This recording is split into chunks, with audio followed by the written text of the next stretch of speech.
C'est un vaste sujet. Il y a déjà, j'ai noté 5 facteurs tout à fait essentiels donc de la sous-représentation des femmes dans les organisations, qui sont déjà la prégnance des stéréotypes dans les organisations particulièrement françaises.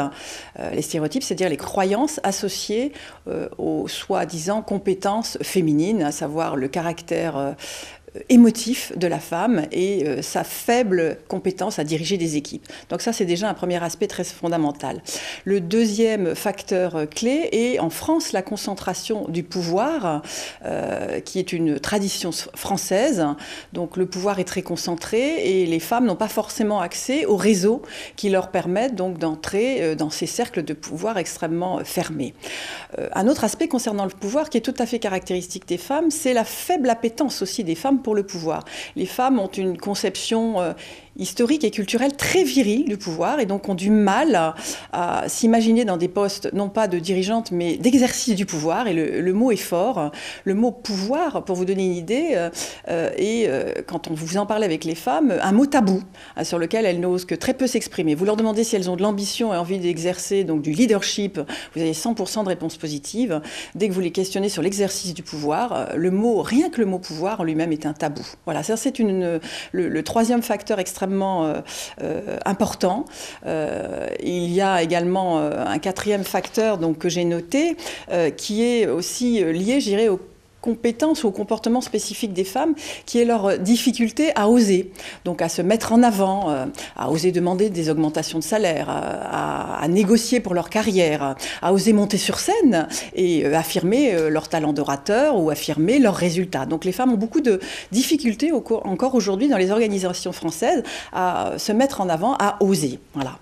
Et enfin, un dernier facteur très important est la résistance au changement des organisations, particulièrement en France, on le voit, on en a discuté lors de la soirée du 23 janvier dernier à ESCP Europe. On voit que malgré les textes, malgré les lois, malgré la sensibilisation qui est faite par les médias, par les écoles, par l'éducation, les organisations françaises aujourd'hui, même si elles affichent parfois une volonté, ont factuellement, dans leurs organisations, du mal à faire passer le message de l'importance des femmes dans le top management, de l'importance de la mixité, du plus des femmes dans les organisations en termes de performance, en termes de créativité, en termes de style de leadership, un style plus respectueux des collaborateurs, plus dans le travail en mode collaboratif. Voilà. Donc ça, ce sont les 5 facteurs qui me semblent tout à fait importants et qui freinent encore aujourd'hui la réussite des femmes. Oh non, les femmes ne manquent absolument pas de leadership.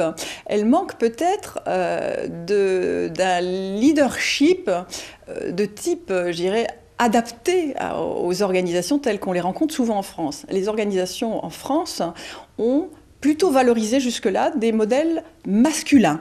Donc les modèles masculins sont ceux qui sont les plus fréquents et sont ceux donc, qui sont des modèles références. Donc quand on sait que le leadership, en fait, c'est la rencontre entre un individu, une organisation et des attentes et des croyances de collaborateurs, si vous valorisez des modèles masculins, une femme, si elle veut réussir, si elle veut prendre la direction de cette entreprise, va devoir presque naturellement rentrer dans ce moule, dans ce modèle, pour pouvoir être inspirante pour ses collaborateurs et répondre aux attentes de l'organisation.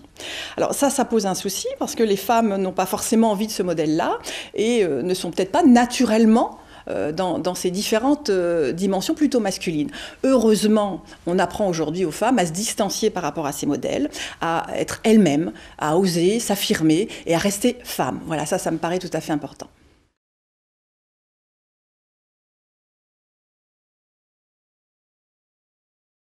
Complètement, hein, comme on le disait il y a quelques instants, il y a des aspects, je dirais, identitaires qui sont à renforcer via la formation, la capacité à s'affirmer, à rester femme, à endosser le rôle d'un dirigeant, à être dans une posture de pouvoir tout en restant soi-même. Donc c'est pour ça que SCP met en place un programme de formation dont les premiers modules concernent justement le renforcement de l'identité, c'est-à-dire oser être soi, oser s'affirmer et oser se mettre en scène en tant que femme, tout en restant féminine, en restant soi-même. Voilà.